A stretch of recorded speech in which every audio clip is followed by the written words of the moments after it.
আজ কোন দলের নেতা দেখলাম পাথরগুলো চুরি চুরি করে করে বিক্রি করতেছে। দেশটা রসাতলের মধ্যে চলে যাচ্ছে। তার আইনের আওতায় না হোক, তাকে কঠোর থেকে কঠোর শাস্তি প্রয়োগ করা হোক। সম্মানিত হাজিরিন, আমরা দেখেছি দেশের মধ্যে চুরি হয়, ডাকাতি হয়, কোনো বিচার হয় না। কেন?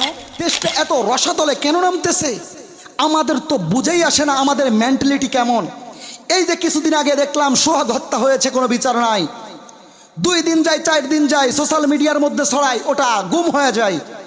আবার দেখেছি আমরা যে আমার মা বোনেরা ধর্ষিত হচ্ছে, কোনো বিচার হয় না বাংলার জমিনের ভিতরে। কেন?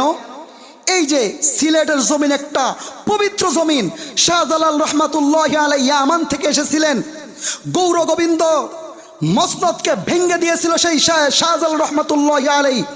সেই জমিনটা একটা পবিত্র জমিনের ভিতরে চুরি কেন হয়? এগুলো কি আপনি জবাব দিতে পারবো মৌলার কাছে? কেন চুরি হবে? আজ কোন দলের নেতা দেখলাম পাথরগুলো চুরি চুরি করে করে বিক্রি করতেছে। দেশটা রসাতলের মধ্যে চলে যাচ্ছে। তার আইনের আওতায় না হোক, তাকে কঠোর থেকে কঠোর শাস্তি প্রয়োগ করা হোক। কারণ আমরা দেখেছি রাসূল সাল্লাল্লাহু আলাইহি ওয়াসাল্লামের শাসন, রাসূল সাল্লাল্লাহু আলাইহি ওয়াসাল্লামের জামানার ভিতরে কুরাইশ বংশের একজন লোক, সে চুরি করছে একটা মহিলা। চুরি করার পর সাহাবা ইকরাম রাদিয়াল্লাহু তাআলা আনহু সকলে ভাবতেছে যে চুরি করেছে, এর একটা বিহিত করা দরকার। সবাই আলোচনা করার পর আল্লাহ রাসূল সাল্লাল্লাহু আলাইহি ওয়াসাল্লামের দরবারে যখন যাইয়া ডাক দিয়ে বলে, ইয়া রাসূলুল্লাহ, ইয়া হাবিবাল্লাহ, আপনার কুরাইশ বংশের একজন মহিলা চুরি করেছে, আপনি এর কি কোনো বিচার করবেন? আল্লাহ রাসূল সাল্লাল্লাহু আলাইহি ওয়াসাল্লাম চুপ হয়ে আছেন। সাহাবা ইকরাম ভাবতেছে তার নিজের কুরাইশ বংশের লোক, হয়তো রাসূল সাল্লাল্লাহু আলাইহি ওয়াসাল্লাম হয়তো এর বিচার করবে না।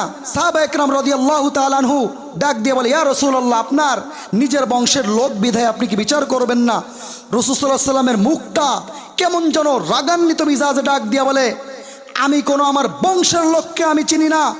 আমার মেয়ে ফাতেমা যদি চুরি করে তাহলে আমি এমন বিচার করব যে বিচার আল্লাহ পাক রব্বুল আলামিন দিয়েছেন কুরআনুল কারীমের ভিতরে, আস-সারিকু আস-সারিকাতু ফাকতু আইদিয়াহুমা, আস-সারিকু আস-সারিকু ফাকতু আইদিয়াহুমা।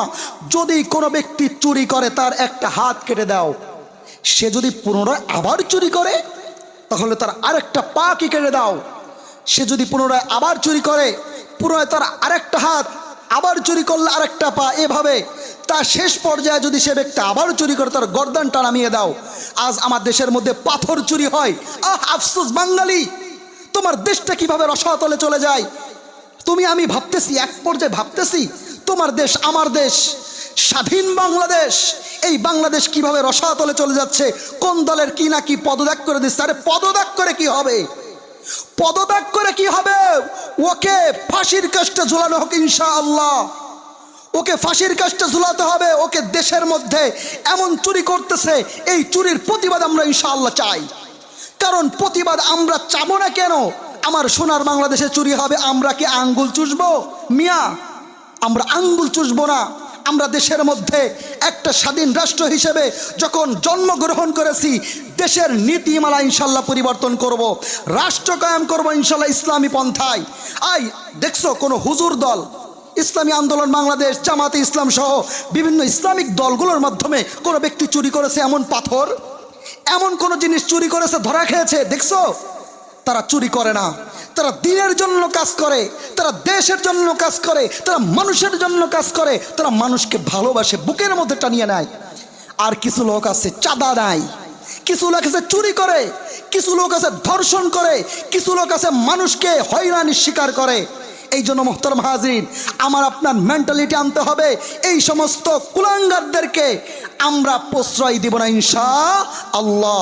অতএব বাংলার জমিনটা ইনশাআল্লাহ আমরা সোনার রাষ্ট্র হিসেবে আমরা দেখতে চাই ইনশাআল্লাহ।